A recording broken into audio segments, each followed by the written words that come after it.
तो आज मैं जाने वाला हूं एक ऐसे देश में जो जाना जाता है अपने ऊंचे पहाड़ों के लिए, मैस्मराइजिंग मॉनेस्ट्री के लिए और खुशियों भरे जीवन के लिए, जहां की हर एक नदी, हर एक वादी, हर एक मॉनेस्ट्री एक कहानी कहती है।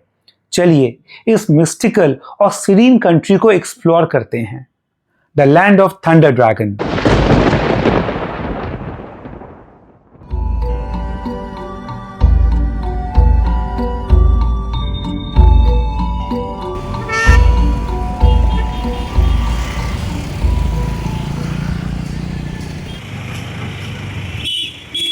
हाय, गुड मॉर्निंग।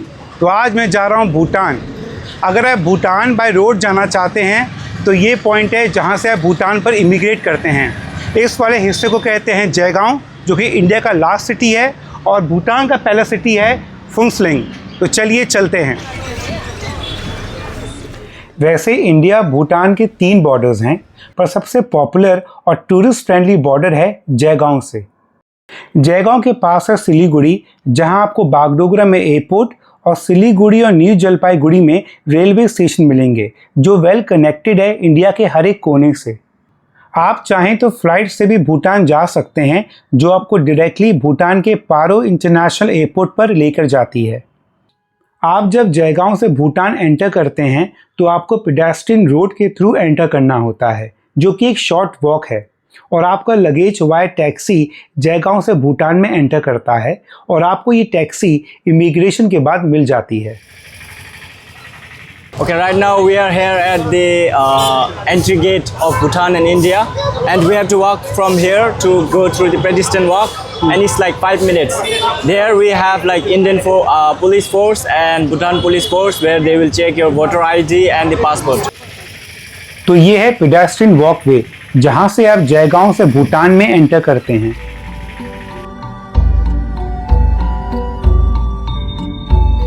अभी हम हैं भूटान के इमिग्रेशन ऑफिस में, और आप देख सकते हैं कि यहाँ का आर्किटेक्चर बहुत ही ब्यूटीफुल है और भूटानीज कल्चर को दर्शाता है।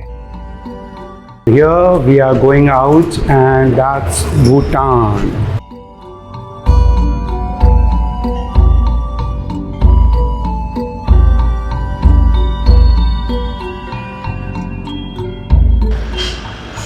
हाय, मैं भूटान एंटर कर चुका हूँ। आप जब भूटान आते हैं तो आपको देना होता है SDF। SDF का मतलब है सस्टेनेबल डेवलपमेंट फ़ी, जिसके लिए आपको पे करने होते हैं $100 पर नाइट। और घबराइए मत, क्योंकि मैं इंडियन हूँ तो मुझे पे करना पड़ रहा है 1200 पर नाइट।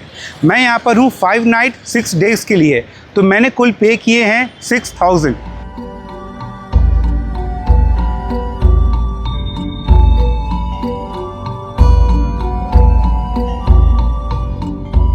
भूटान बिलीव करता है in the concept of high value low volume. और एक बात और, जब आप भूटान आते हैं तो आपके लिए टूर गाइड लेना मैंडेटरी है, जिसके लिए आपको पे करने होते हैं 2500 पर नाइट। भूटान हमेशा से मेरी बकेट लिस्ट में था, और इसके बहुत से कारण थे। पहला कारण ये था कि जब मैंने क्लास 6 में ये पढ़ा था कि भूटान इज़ इंडियाज़ प्रोटेक्टरेट, तो ये वर्ड था प्रोटेक्टरेट, इससे मुझे काफ़ी फैसिनेट किया था। दूसरा कारण ये था कि इंडियंस को यहाँ आने के लिए वीज़ा की कोई ज़रूरत नहीं है। आपको भूटान आने के लिए केवल ई परमिट लेना होता है।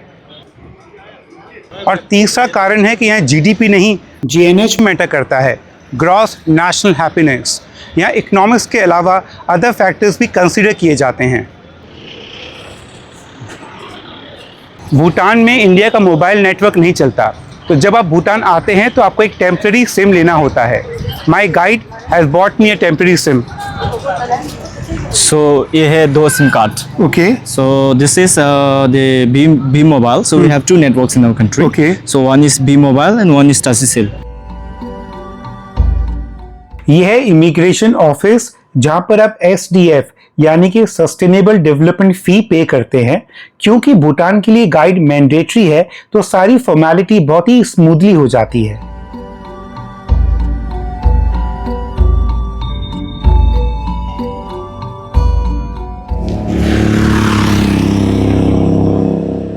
आप देख सकते हैं कि यहाँ पर कितनी शांति है, क्योंकि यहाँ की पॉपुलेशन केवल 7.92 लाख है, और यहाँ पर 70% फॉरेस्ट है। Bhutan is one of the few countries in the world जो कि कार्बन नेगेटिव है, मतलब कि यहाँ पे ज़्यादा ऑक्सीजन है then carbon dioxide.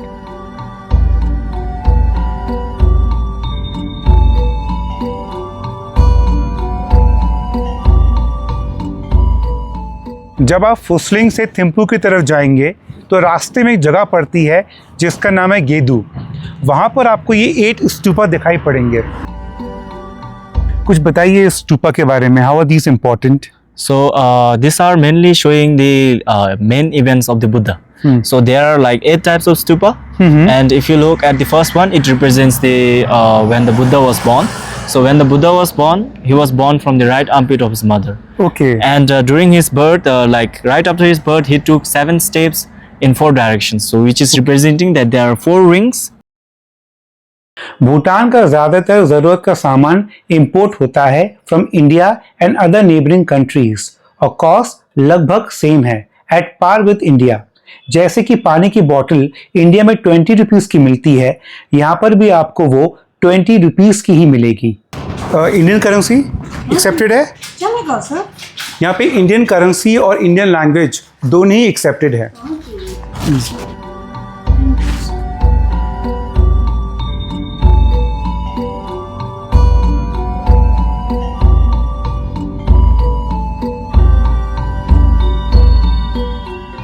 I am on my way to Thimphu और मैं एक बहुत ही ब्यूटीफुल पॉइंट पे रुका हूँ जहाँ 2 नदियों का कॉन्फ्लुएंस होता है, यानी कि मिलन होता है। जो नदी थिम्पू से आती है उसको बोलते हैं थिम्चू और जो नदी पारू से आती है उसको बोलते हैं पाचू। चू का मतलब भूटानीज में रिवर होता है। मैंने भूटान की अपनी सारी बुकिंग टूर किंगडम के थ्रू की है। इनका पैकेज बहुत अफोर्डेबल और कंफर्टेबल है। इनके पैकेज में फूड, ट्रैवल, एकोमोडेशन सब कुछ इंक्लूडेड होता है। डिटेल मैंने डिस्क्रिप्शन बॉक्स में दे दी है।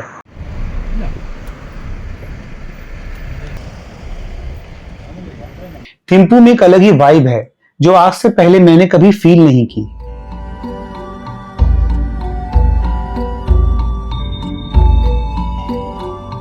तो फाइनली मैं थिम्पू पहुंच चुका हूं and as you can see it's late evening. तो अभी मैं अपने रूम में चेक इन करने वाला हूं। आपसे कल मुलाकात होगी जब मैं जाऊंगा थिम्पू की साइट सीइंग के लिए। Till then let me enjoy a cup of T.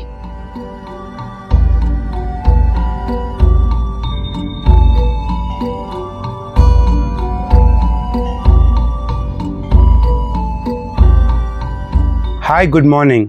तो आज मैं जाऊंगा भूटान की कैपिटल सिटी थिम्पू को एक्सप्लोर करने के लिए और लोकल लोगों से बात करूंगा और जानने की कोशिश करूंगा कि उनका क्या परसेप्शन है, क्या सोचते हैं वो इंडिया भूटान रिलेशनशिप के बारे में।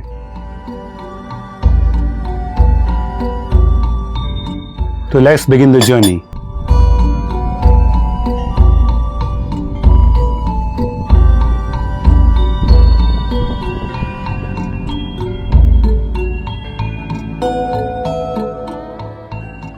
तो अभी मैं हूँ भूटान के थिम्पू में डॉडेनमल स्टैचू के बाहर। ये वर्ल्ड का लार्जेस्ट सिटिंग बुद्धा है जिसकी हाइट लगभग 170 फीट है।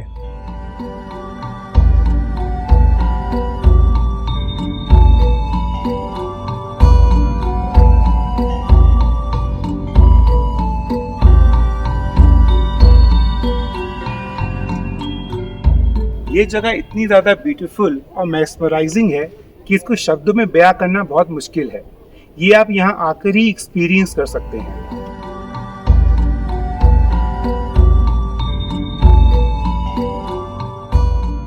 सिटिंग बुद्धा के स्टैचू के नीचे एक म्यूजियम है जहाँ पर गौतम बुद्धा की लाइफ को पेंटिंग के रूप में डेपिक्ट किया गया है।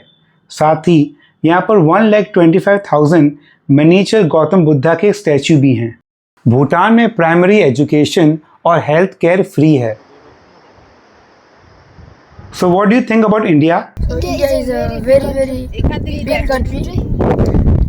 It has many people, and I like to visit there. You have never been to India? Yes, we have been. Where? I've been when I was young. I've been to Siliguri. Siliguri. That is border of Bhutan and India. You should go to Mumbai, Delhi. You know Mumbai?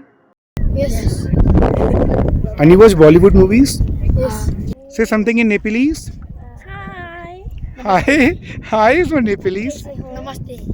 नमस्ते. आपको नमस्ते बोलना है. कैसे दोबारा बोलो? नमस्ते.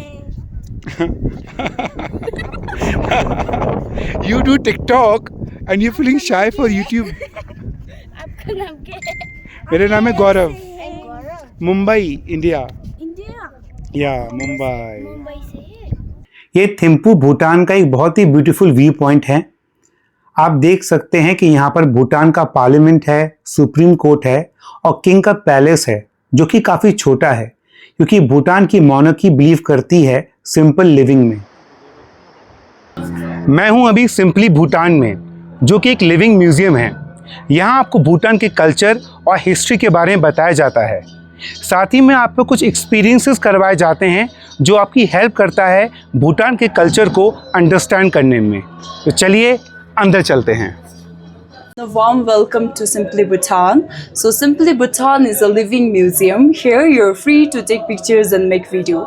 So first we have a culture that is a traditional way of welcoming guests with home brewed wine. So I'll serve you wine. It's unlimited. So we call Ara in our language. Some more? ये एक traditional तरीका था भूटान में घर बनाने का. इसमें गाना और डांस इसके लिए शामिल था ताकि घर बनाते वक्त लोगों को ज़्यादा थकान न लगे. Like India, you hang lemon and the chili from the door, no? Like this here in Bhutan, we hang phalas to ward off the evil spirit.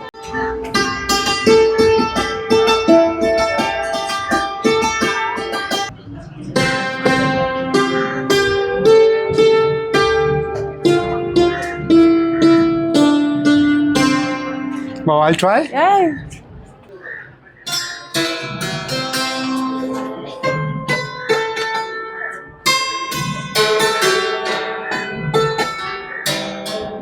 I'm actually very bad in this, so I think I should keep it. इस museum में आप भूटान के culture और tradition को देखते नहीं, जीते हैं. ये बहुत ही एक्सपेरिएंशियल है.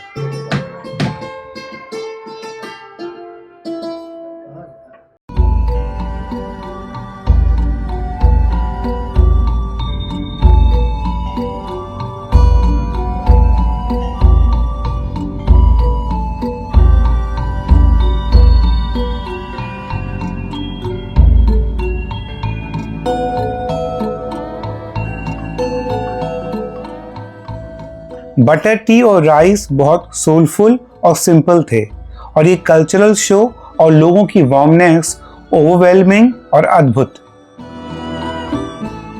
आर्चरी भूटान का नेशनल गेम है और जब भी किसी का निशाना ठीक लगता है तो जितने भी लोग गेम में शामिल होते हैं सब डांस करने लगते हैं, सेलिब्रेट करते हैं. मैंने आर्चरी ट्राई की और मेरा निशाना ठीक ठाक था.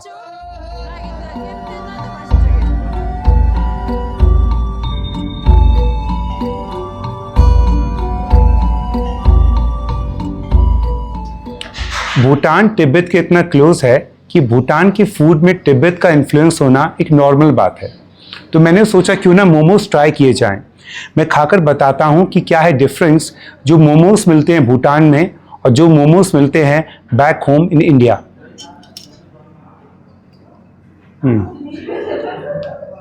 It's almost similar and the best part is the chicken soup. Usually Mumbai में जो मोमोज मिलते हैं you're not served chicken soup with it. But in Kolkata, chicken soup is served with momos.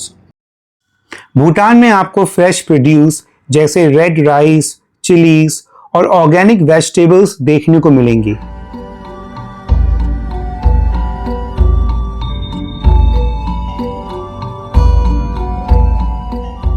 चलिए अब थिम्पू की लोकल मार्केट एक्सप्लोर करते हैं. यह है थिम्पू की मेन मार्केट जो कि काफ़ी वाइब्रेंट है. यहाँ के कैफेज और मार्केट में आपको भूटानीज कल्चर और हॉस्पिटैलिटी का एक बहुत ही अच्छा ब्लेंड देखने को मिलता है.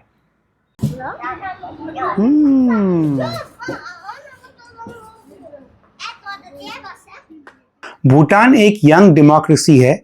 इन द ईयर 2007-2008 भूटान में इलेक्शंस करवाए गए थे. उससे पहले यहाँ पर मोनार्की थी. यहाँ पर आज भी लोग रॉयल फैमिली को बहुत रिस्पेक्ट और अफेक्शन देते हैं. यहाँ पर head of the government prime minister है और head of the state king. मैं हूँ अभी थिम्पू भूटान की मेन मार्केट में और आप देख सकते हैं कि मेरे लेफ्ट में है traffic police. In whole of Bhutan कहीं पर भी ट्रैफिक लाइट्स नहीं है। यहाँ पर मेन ट्रैफिक इंटरसेक्टिंग पॉइंट पर ट्रैफिक पुलिस होती है। अर्ली 2003 में यहाँ पर कई जगह ट्रैफिक लाइट्स लगाए गए थे, पर भूटान के लोगों ने उसे ज़्यादा पसंद नहीं किया। ये बात दिखाता है कि भूटान के लोग ह्यूमन टच में कितना बिलीव करते हैं। यह है थिम्पू का मेन स्क्वायर, जिसे डाउनटाउन स्क्वायर या क्लॉक टावर स्क्वायर भी कहते हैं।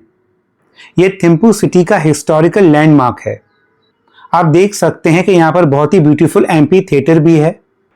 लोकल और टूरिस्ट दोनों के लिए ही ये बहुत ही पॉपुलर हैंगआउट पॉइंट है। भूटान के आने वाले व्लॉग में हम करेंगे एक्सप्लोर पुनाखा और पारो को। अगर आपको वीडियो अच्छा लगा हो तो लाइक और कमेंट जरूर कीजिएगा और चैनल को सब्सक्राइब करना मत भूलिएगा। जल्दी मुलाकात होगी, जब तक अपना और देश का ख्याल रखिए।